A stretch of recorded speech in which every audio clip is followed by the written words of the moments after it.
Alright, welcome to my little gear video. I had a couple people request that I do a couple videos about the gear that I use, the guitar tone. For me, I'm a huge, I don't know if you saw on the flags of my other videos, I'm a huge Kiss fan. Favorite band, Judas Priest. You got Metallica, you got Zakk Wylde. A lot of different guitar players that really influenced me. So when I'm thinking about how I like my guitar to sound, I'm just kind of going through the people that influenced me, and then tweaking it to how I like it the most. So I think you can start with the gear that that your favorite guitarist played, and I of course did that. But as I've been playing more and more over the past year, I took a long break and I started up again last year. And when I did that, I wanted to emulate my favorite guitar players, and now I'm trying to find my own sound. So this is kind of what I've been doing. We'll just start with the amp. We'll go amp, cab, we'll do pedals, and then we'll do a couple of my favorite guitars. So the amp is a Splon Quick Rod 100 watt. I don't know if you guys have ever heard of Kyle Bulb and his YouTube channel. He had a video on this Splon Quick Rod, and I think he had one on the Nitro as well, but by far the favorite sound he was getting was out of his Quick Rod here. So the cool thing about the Splons is that they're custom made for you when you order them, and so I went ahead and ordered one. I like the plexi look, but I like the black and white scheme, so I had it all blacked out with the white and the white panel here, and then of course the chicken knobs, because I love chicken. You can't see it in here, but I also got the Splon 4x12, and I got X pattern. I got V30s and H75 creambacks. The H75 creambacks were supposed to be the newer version of the old greenbacks, and if you're a big Judas Priest fan, you know they loved their greenbacks back in the 80s. So plus the V30 is just a metal classic, and I think the two combined make a really nice sound.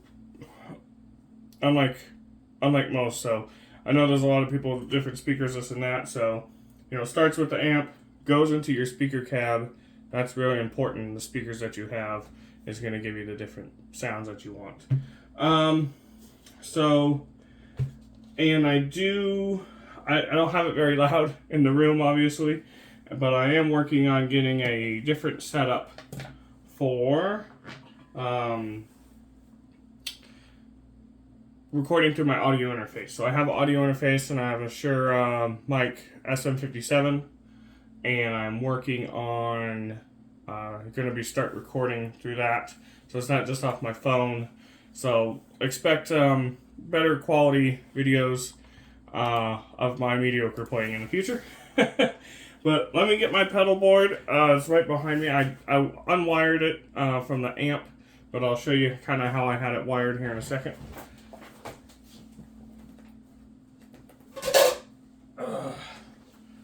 Sorry if it's a bit dirty. Hopefully that is in frame. I did not set this up ahead of time like I should have. Okay, I think that's in frame. If not, I'm just going to tilt the camera down just a little bit, and hopefully that gets a better angle. Okay, so it starts with my guitar plugged into the Crybaby wall pedal. Never been a huge user of the wall pedal until I started playing Metallica. And Kirk Hammett is Mr. Wah himself. So if you play Metallica, have to have a wall pedal. I think at some point I want to switch this out for the Dimebag one, because it's got a boost and it's got a filter, because the highs can get screechy on these, which is a big reason why I don't like the wall, but I know on the Dimebag one you can tune it. So I'm probably going to switch that out. I got the Boss NS2 noise suppressor, which I got this pedal when I was mainly using my JCM 900 100 watt head. But since I got the Splon, it doesn't make noise. I have it on anyway, just to help with any excess feedback or anything like that, but you don't really need this with the Spawn. It is a quiet, very loud but quiet amp when it comes to the hissing and stuff like that. It's I have an angle which I'll go over here at the end, but the Spawn really doesn't, it doesn't really need a noise suppressor. But I have it anyway just because it helps with the effects loop, which I'll get to in a minute. But it goes into that, and then it goes into, like I said, the noise suppressor. I have a GTOD MXR, what you would call it, overdrive. And I have it. The cool thing about these is you can take it apart, and there's a little black switch. If you flip, is the Zakk Wylde one. So I know the Zakk Wylde pedals are sometimes hard to get, and they're extra expensive. But if you get one of these, you can literally just take it apart, take the these knobs off, take the two sides off, and it pops out the back. And underneath the board, there's a literal black switch, which I pulled up on YouTube. I didn't think it was real, but when I took it apart, it's there. There's a little black switch. Flip it from up to down or whatever it's on the standard. Flip it the other way, you got the Zakk Wylde overdrive.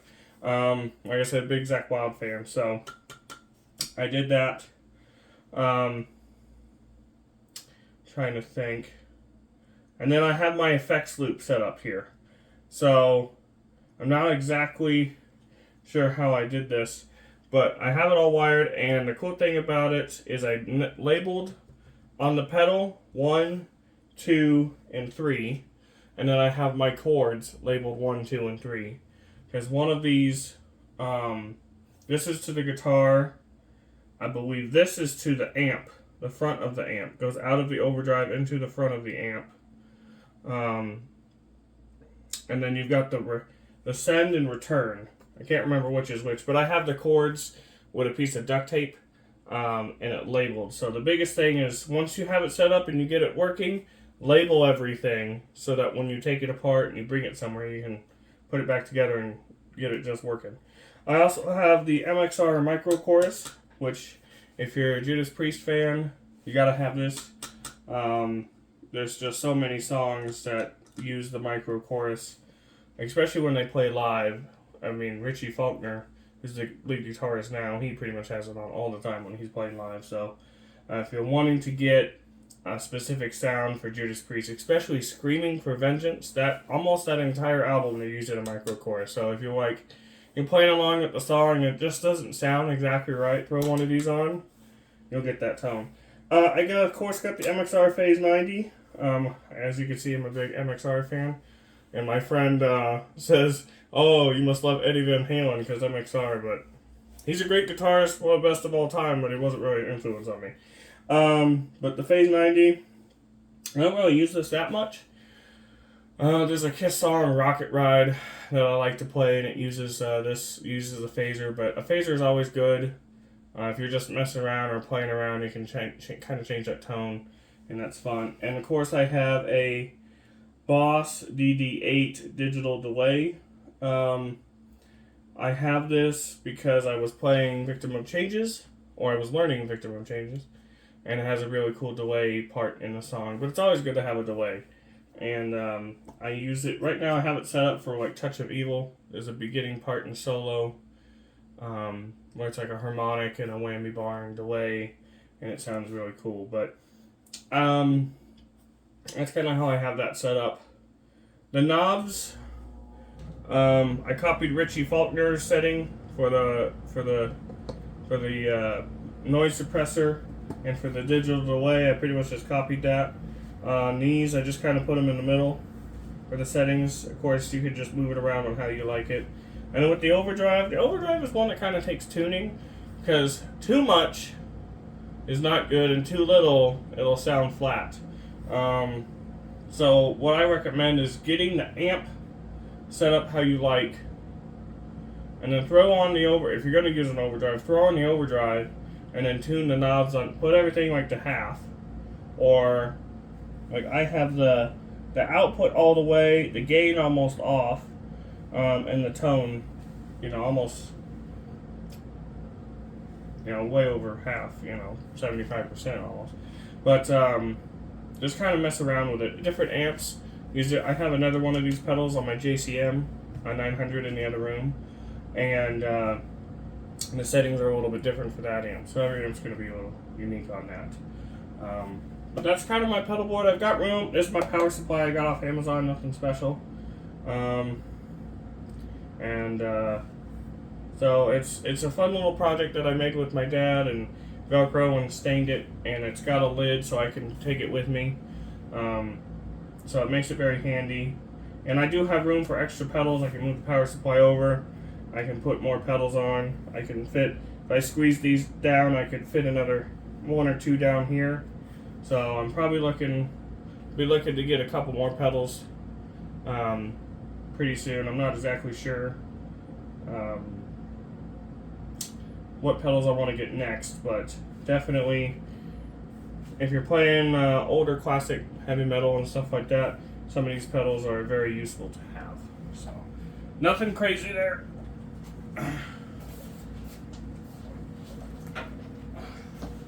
So we talked about my main amp, and we talked about my cabinet, we talked about the pedal board. Let's talk about my main guitar really quick. If you watch some videos, you've probably seen this amazing thing. I'm not exactly sure how to display this on this, but it's a weird shape.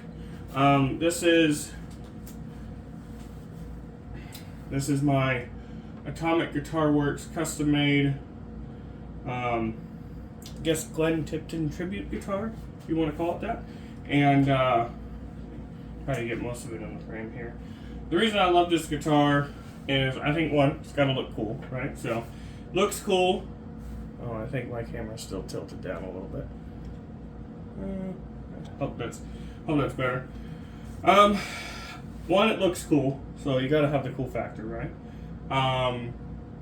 And I love the balance. So, you know, a little history behind this. Got back into Judas Priest, saw them live, started playing guitar again, saw him using this guitar, and I thought, man, that's amazing. How can I get one? And I looked, and they never did a production run of his Hamer, which is what this is modeled after. He had a Hamer custom guitar. He had a Phantom, and then they did a run of those in the 80s with the one pickup, and then they had this, which was his custom built guitar.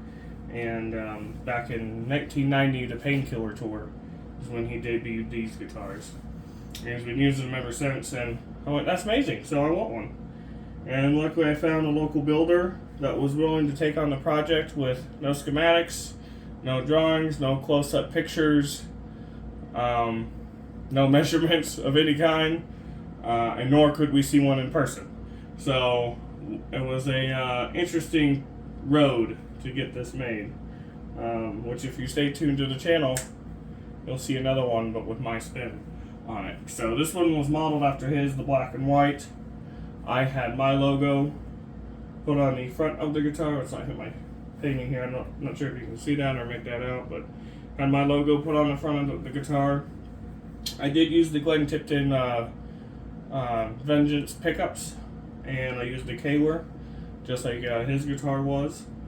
And then the paint, like I said, the paint scheme. The difference I did was I did 2 volumes. So I have the bridge here, which I just leave turned up, and I have the neck down here, which I just leave turned down. Old school kill switch. I learned that trick from Ace Frehley and Tommy Thayer from Kiss. They love the kill switch. I love the kill switch. And the old-fashioned way was just have 2 volumes and have the neck one turned off and have the bridge on and just toggle between the two. So that's old school. A couple things on the top here. I have it on the neck. I have the black binding. Glenn Tipton's wasn't bound by on his guitar, but I thought the black and white would look really nice. These are glow in the dark inlays, which are really cool.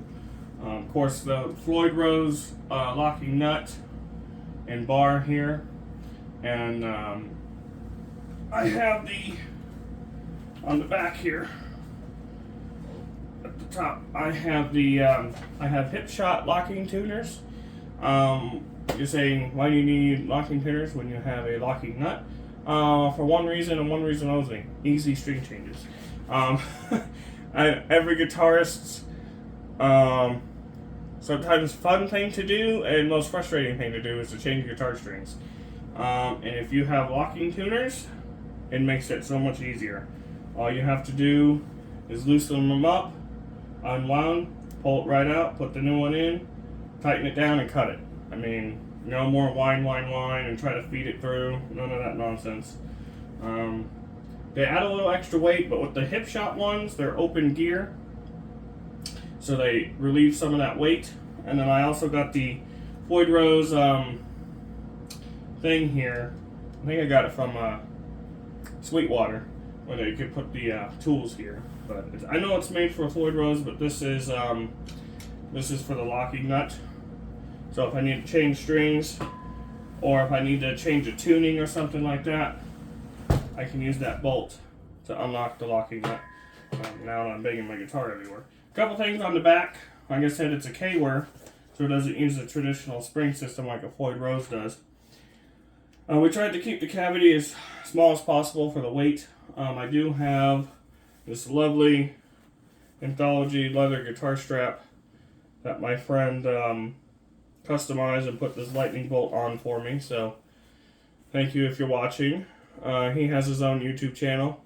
Maybe I'll link it in the description if I get his okay. And then the Dunlap strap locks. The worst thing to do when you're playing guitar is have your guitar fall off while you're playing it. There's a video of KK Downing from Judas Priest. They're playing a live show, and he's doing this solo on his Flying V, and the guitar strap flies off, and he's got to catch his guitar and try to put it back on while he's playing. Now, Ace Frehley and Tommy Thayer were big fans of the Dunlap strap locks, and I have been ever since, so I just keep them on all my guitars. So this is the main one. It's in standard tuning, and since it's got a floating bridge, it kind of stays in standard. And since it's got a K-Wear, it can really only be tuned to standard and maybe an E flat, but anything lower than that, the saddles for the strings are not really big enough to accommodate bigger strings. So keep that in mind if you have a K-Wear. I will say, if you do have a K-Wear, you need to solder the end of your strings. So there's the string that goes around the ball end at the end. I just said it at the end twice. But there's the string that goes around the ball. If you put solder in that little groove in the ball, man, this thing will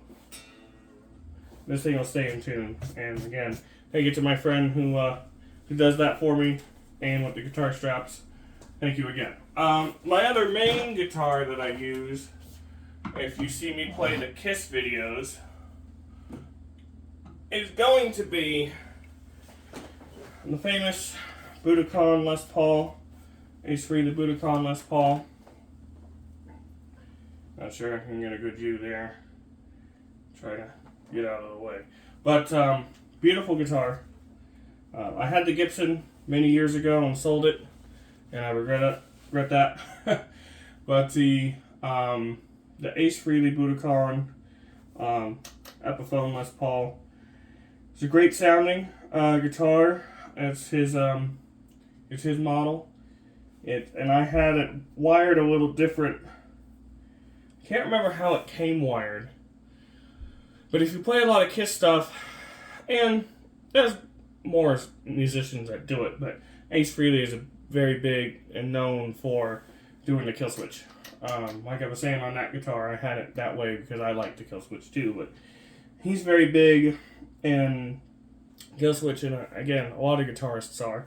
So what I had it wired so the bridge is on the bottom by itself, and then the middle and the top, I believe, are all 3 pickups. And if you have, and I had these 2 pickups set to 1 volume pot. That's what it was. The switch was fine, but how it was wired down here was these 2 pickups were wired to the bridge volume.